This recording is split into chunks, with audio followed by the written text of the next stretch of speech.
প্রিয় ছাত্রছাত্রী ও বন্ধুরা, তোমাদের সকলকে আমার ইউটিউব চ্যানেল জিও পালিত টিউটোরিয়ালে স্বাগত।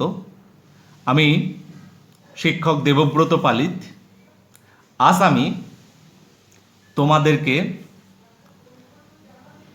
যে বিষয় নিয়ে আলোচনা করব সেটি হলো, তোমরা যারা দশম শ্রেণীতে পড়ছো, তোমাদের ইতিহাস বিষয়ের যে দ্বিতীয় অধ্যায়টি আছে, সংস্কার, বৈশিষ্ট্য ও পর্যালোচনা, এই অধ্যায় থেকে একটি 4 মার্কসের কোশ্চেন, যদি তোমাদের 4 নাম্বার কোশ্চেন হিসেবে পড়ে, বা 8 নাম্বারের কোশ্চেনে 5 মার্কসের কোশ্চেন হিসাবেও কিন্তু এই কোশ্চেনটি আসতে পারে। কোশ্চেনটি হলো শিক্ষা বিস্তারে প্রাচ্য ও পাশ্চাত্য দ্বন্দ্ব। দেখো, এটা 4 মার্কসের কোশ্চেন হিসেবে আলাদা কোশ্চেন হিসেবে আসতে পারে, আবার তোমাদের যে 8 নাম্বারের কোশ্চেনের সেখানে দুটি পার্টে ভাগ থাকে, যে কোনো একটি পার্ট 5 মার্কসের পার্টেও কিন্তু আসতে পারে। কোশ্চেনটি তোমাদের কিভাবে পরীক্ষায় আসবে, দেখো, কোশ্চেনটি আসতে পারে শিক্ষাক্ষেত্রে প্রাচ্য পাশ্চাত্য দ্বন্দ্ব কি, টিকা লেখো, এভাবে আসতে পারে। অথবা শিক্ষা বিস্তারে প্রাচ্যবাদী ও পাশ্চাত্যবাদী বিতর্ক কি, এভাবেও আসতে পারে। আবার ব্রিটিশ শাসনকালে ভারতে কিভাবে প্রাচ্য ও পাশ্চাত্য শিক্ষা বিষয়ক দ্বন্দ্বের সূত্রপাত হয়েছিল সেটি নিয়ে আলোচনা করো, এভাবেও আসতে পারে। যেভাবেই আসুক না কেন, উত্তর একটিই হবে।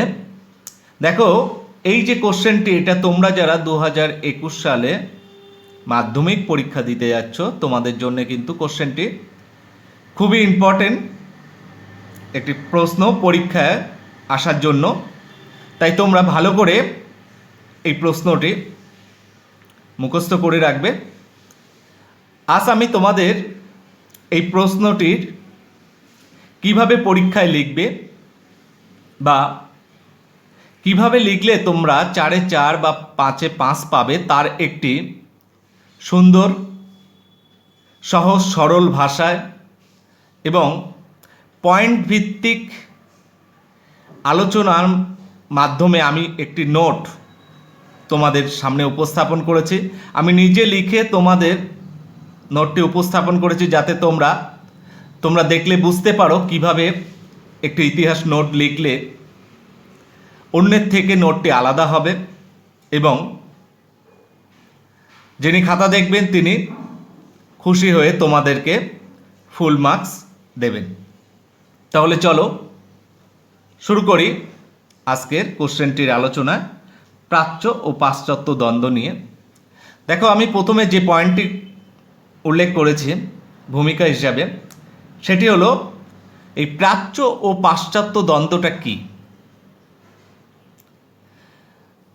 আমি উত্তর হিসেবে লিখেছি, দেখো, ঔপনিবেশিক শাসনকালে ভারতবাসীর শিক্ষার জন্য দেশীয় ভাষা না ইংরাজি ভাষায় শিক্ষাদানে টাকা ব্যয় করা হবে, এই নিয়ে যে জনশিক্ষা কমিটির প্রাচ্য ও পাশ্চাত্যপন্থীদের মধ্যে যে দ্বন্দ্ব দেখা দেয়, এই দ্বন্দ্বকেই আমরা ইতিহাসে প্রাচ্য ও পাশ্চাত্য বিষয়ক দ্বন্দ্ব নামে পরিচিত বা প্রাচ্য ও পাশ্চাত্য দ্বন্দ্ব বলে থাকি।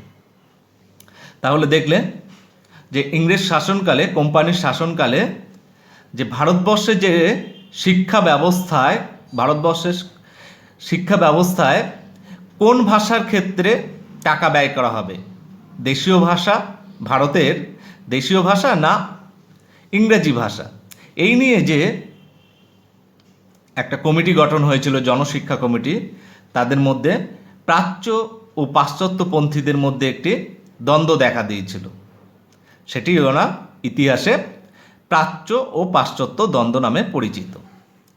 নেক্সট আমি এই যে দ্বন্দ্ব, তার যে পটভূমি বা সূত্রপাত কীভাবে হয়েছিল সেটি উল্লেখ করেছি। দেখো, দ্বন্দ্বের সূচনা হিসেবে পয়েন্ট করে আমি উল্লেখ করেছি 1813 খ্রিস্টাব্দে যে চার্টার আইন বা সনদ আইন পাশ হয়েছিল, এই চার্টার আইন বা সনদ আইন পাশের ফলেই এই দ্বন্দ্ব বা বিতর্কের সূচনা হয়। এই সনদ আইনটা কি? সনদ আইনে কি বলা ছিল দেখো, সনদ আইনের 29 নম্বর ধারায় বলা হয় যে ভারতে জনশিক্ষার জন্য কোম্পানি এখন থেকে বছরে অন্তত 1 লক্ষ টাকা করে ব্যয় করবে। এই সনদ আইনের এই 29 নম্বর ধারায় এই গুরুত্বপূর্ণ কথাটি বলা ছিল যে কোম্পানি এখন থেকে বছরে ভারতবর্ষের শিক্ষার জন্যে 1 লক্ষ টাকা করে ব্যয় করবে। এবার এই কথা থেকে যে দ্বন্দ্বের সূত্রপাত হয়েছিল সেটি কি দেখো, দ্বন্দ্বের কারণ হিসাবে পয়েন্ট করেছি আমি। দেখো, সনদ আইনে এই যে 1 লক্ষ টাকা প্রাচ্য না পাশ্চাত্য কোন শিক্ষা খাতে ব্যয় হবে সেটি কিন্তু সুস্পষ্ট নির্দেশিকা ছিল না। ফলে কি হলো, প্রাচ্য ও পাশ্চাত্যপন্থীরা তারা এই টাকা কোন খাতে ব্যয় হবে তাই নিয়ে পরস্পর দ্বন্দ্ব বা বিতর্কে লিপ্ত হয়।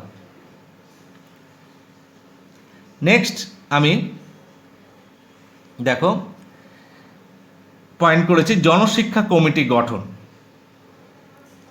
এরূপ পরিস্থিতিতে 1823 খ্রিস্টাব্দে কোম্পানি সিদ্ধান্ত গ্রহণের জন্য দায়িত্ব দেয় জনশিক্ষা কমিটি বা কমিটি অফ পাবলিক ইনস্ট্রাকশন এর উপর। এই যে টাকা ব্যয় নিয়ে প্রাচ্য ও পাশ্চাত্যপন্থীদের মধ্যে দ্বন্দ্ব শুরু হয়েছিল, সেই দ্বন্দ্ব নিরসনের জন্য 1823 খ্রিস্টাব্দে কোম্পানি কি করে না, এই টাকা কোন খাতে ব্যয় হবে তা সিদ্ধান্ত গ্রহণের জন্য একটি কমিটি গঠন করে এবং তাদের দায়িত্ব দেয় যে কোন খাতে এই টাকা ব্যয় হবে। সে কমিটিটির নাম কি ছিল? জনশিক্ষা কমিটি বা কমিটি অফ পাবলিক ইনস্ট্রাকশন। এই কমিটি প্রাচ্য ও পাশ্চাত্য শিক্ষাবিদদের নিয়ে গঠিত হয়েছিল। নেক্সট, এই যে দ্বন্দ্ব, প্রাচ্য ও পাশ্চাত্য দ্বন্দ্ব, এই দ্বন্দ্বটি দেখো আমি একটি দুদিকে প্রাচ্য ও পাশ্চাত্যপন্থীদের দ্বন্দ্বের যে বিষয়বস্তু, তাদের যে পক্ষে বিপক্ষে মত, সেটি কিন্তু আমি দুদিকে দুটি ছকের মাধ্যমে তুলে ধরেছি। দেখো, এই যে প্রথমে উল্লেখ করেছি প্রাচ্য ও পাশ্চাত্য দ্বন্দ্ব, এই দ্বন্দ্বটা কাদের মধ্যে হয়েছিল না, যে জনশিক্ষা কমিটি গঠিত হয়েছিল 1823 খ্রিস্টাব্দে, সেই কমিটির লোকেদের মধ্যে দ্বন্দ্বটা দেখা দিয়েছিল। কোন কারণের উপরে না, টাকা খরচের দাবিতে কমিটি কোন খাতে, প্রাচ্য না পাশ্চাত্য কোন খাতে টাকা ব্যয় হবে সেই দাবিতে এই জনশিক্ষা কমিটি দুটি ভাগে বিভক্ত হয়ে গেছিল। সেই দুটি ভাগ কি ছিল? একটি হচ্ছে প্রাচ্যপন্থী বা ওরিয়েন্টালিস্ট, আরেকটি ছিল পাশ্চাত্যপন্থী বা অ্যাংলিসিস্ট। এই যে দুটি পন্থী, এদের মধ্যে বিতর্ক হয়েছিল। সেই বিতর্কের মূল পয়েন্টগুলি আমি উল্লেখ করে দুদিকে ভাগ করে সেটি আলোচনা করেছি। দেখো, প্রাচ্যপন্থীদের বাম সাইডে তাদের যে মূল বক্তব্য ছিল, তাদের কি ছিল না, প্রাচ্য ভাষা। তারা ছিল প্রাচ্য যে ভাষা, সংস্কৃত, আরবি, ফরাসি, এই যে ভাষাগুলি প্রাচ্য ভাষা ছিল, এই ভাষায় তারা টাকা ব্যয়ের পক্ষে ছিল। অন্যদিকে পাশ্চাত্যপন্থীরা কি ছিল না, ইংরেজি ভাষায় টাকা ব্যয়ের পক্ষে ছিল। দেখো, শিক্ষানীতি নিয়ে উভয়ের মধ্যে বিতর্ক কি ছিল? শিক্ষানীতি, প্রাচ্যপন্থীরা ছিল ভারতীয় ভাষায় শিক্ষানীতি হওয়া উচিত। অন্যদিকে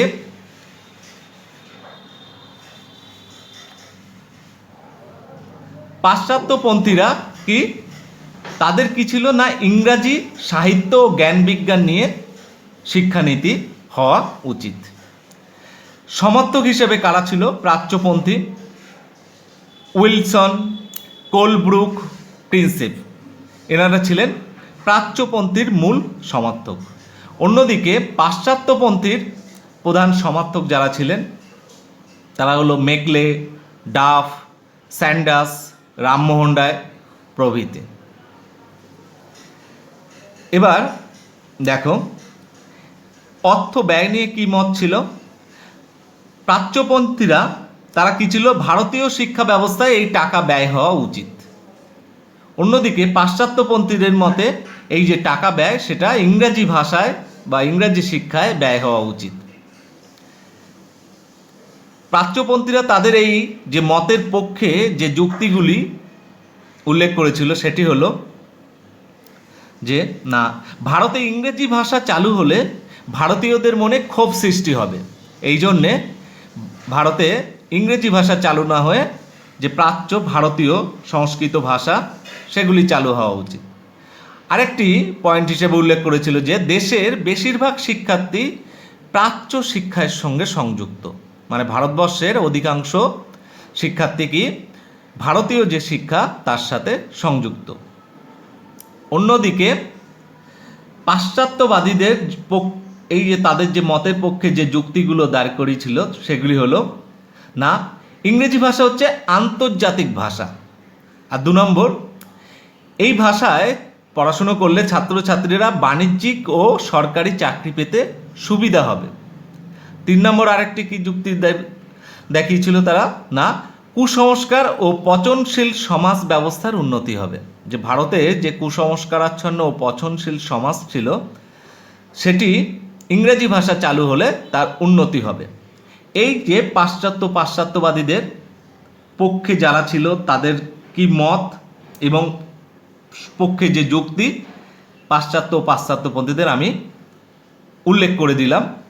এরপরে এই যে বিতর্কের পরে যে ঘটনাটি ঘটেছিল সেটি হলো, আমি এখানে পয়েন্ট করেছি মেকলে মিনিটস। দেখো এরূপ পরিস্থিতিতে পাশ্চাত্যপন্থী কমিটির সভাপতি টমাস ব্যারিংটন মেকলে 1835 খ্রিস্টাব্দে বড়লাট লর্ড বেন্টিংকের কাছে একটি প্রস্তাব পাঠান এবং এই প্রস্তাবের তিনি যুক্তি ও বাগ্মিতা দ্বারা প্রভাবিত করেন বেন্টিংকে। তিনি যে যুক্তিগুলির মাধ্যমে বেন্টিংকে প্রভাবিত করেন সেগুলি কী ছিল না, ইংরেজি ভাষা ফরাসি ও সংস্কৃত ভাষার চেয়ে অনেক বেশি পবিত্র ছিল। 2 নম্বর কি যুক্তি দিয়েছিলেন না, প্রাচ্যের শিক্ষা ছিল অবৈজ্ঞানিক এবং প্রাচ্যের সভ্যতাও ছিল দুর্নীতিগ্রস্ত। 3 নম্বর না, এদেশে উচ্চ মধ্যবিত্তের মধ্যে ইংরেজি শিক্ষার প্রসার ঘটলে যে ডাউনওয়ার্ড ফিল্ট্রেশন থিওরি বা চুইয়ে পড়া নীতি অনুযায়ী তা ধীরে ধীরে সাধারণ দেশবাসীর মধ্যে ছড়িয়ে পড়বে।